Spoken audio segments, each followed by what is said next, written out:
and for Indians waiting for something much bigger, the green card. The next story is perhaps the most frustrating of all of them. Well, for an Indian professional, getting an American job can be difficult, but getting a green card can be entirely different battle. You may have a good job, you may pay taxes, you may own a house, your children may grow up in America. You may spend 15 or maybe 20 years building your life over there. And yet, your permanent residency may still be stuck in a queue. Well, here the reason is the structure of the employment-based immigration system. There are annual numerical limit here. There are per country limit, and India has a huge pool of applicants competing for a limited number of employment-based immigrant visas further.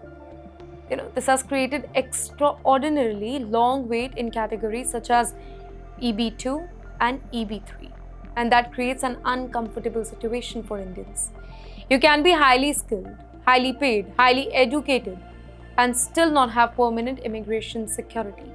Your temporary visa may have been extended again and then again. Your children can face age-out concern. Your family decisions can become tied to immigration timeline.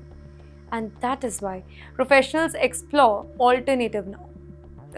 EB-1, where eligible. EB-5 for those who meet its requirements. Other employment categories, or increasingly moving to another country. But there is an important problem here. Even filing the paperwork correctly is becoming more difficult and important now. And that brings us to USCIS. Because in immigration, sometimes the biggest threat, that is not a major policy change. It is one small mistake on a form. For an H-1B worker, the employer is not just the person signing your salary check. The employer is connected to your immigration status, which means one simple question becomes extremely important. Well, who exactly is sponsoring you?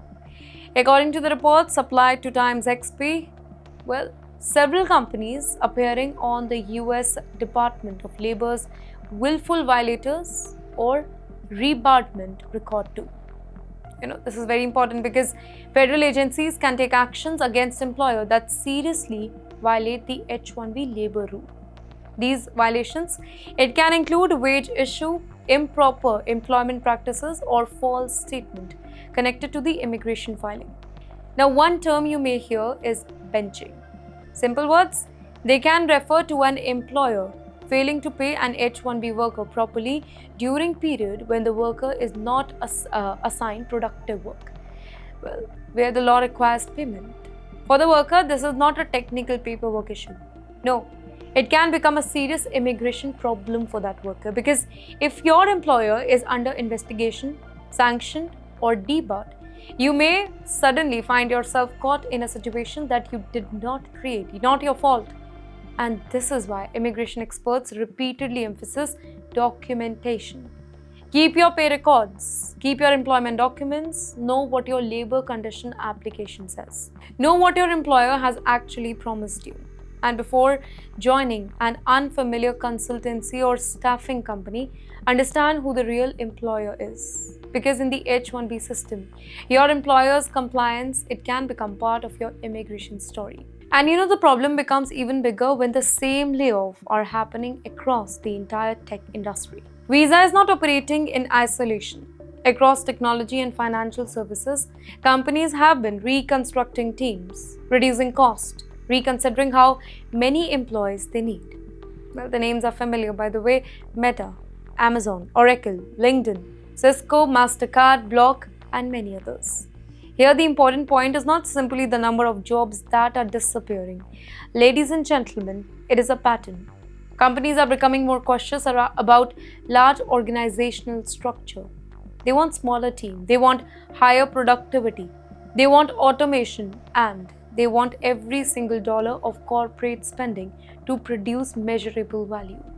This changes the job market entirely, because when one major company cuts thousands of roles, those workers do not disappear. They enter the same job market as everybody else. So suddenly, one senior engineer is competing against another senior engineer. One product manager is competing against thousands of product managers further. And guess what? The companies that are still hiring, they can become extremely selective.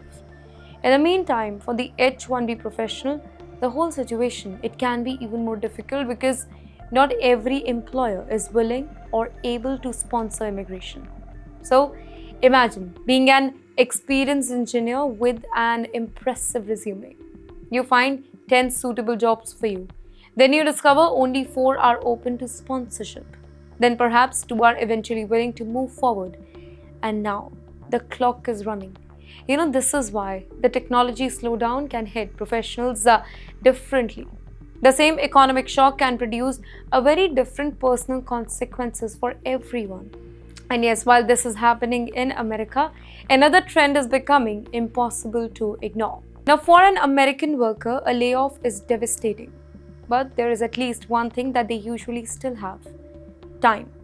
For an H-1B worker, time can become the most expensive thing in the room. Under the current rule described in our report, eligible H-1B workers can generally have a grace period of up to 60 days after employment ends or until their I-94 validity expires, whichever comes first. 60 days. That sounds like 2 months. But think about what has to happen inside those 2 months. You have to find a job. The employer has to be willing to sponsor you. The company has to evaluate your profile. The legal team has to prepare the immigration paperwork. The required filing have to be made correctly. And you may have a family depending on your status. A spouse, children, a mortgage, a house, school fee, health insurance, and perhaps years of life invested in America. Suddenly, your career becomes a countdown, and this is where the immigration system and the tech job markets collide. Because the H-1B system was designed around employment. But employment is precisely what can disappear overnight. There is another complication here. Many professionals have spent years waiting for permanent residency. Their employer may have started the green card process. Well, they may have invested years into perm and I-140 procedures. Then one layoff happens and suddenly the entire strategy, it has to be reassessed. Well, that is why an H-1B layoff, that is not just a workplace story. It is a family story. And sometimes it becomes a decision about whether an entire family stays in America or starts over somewhere else.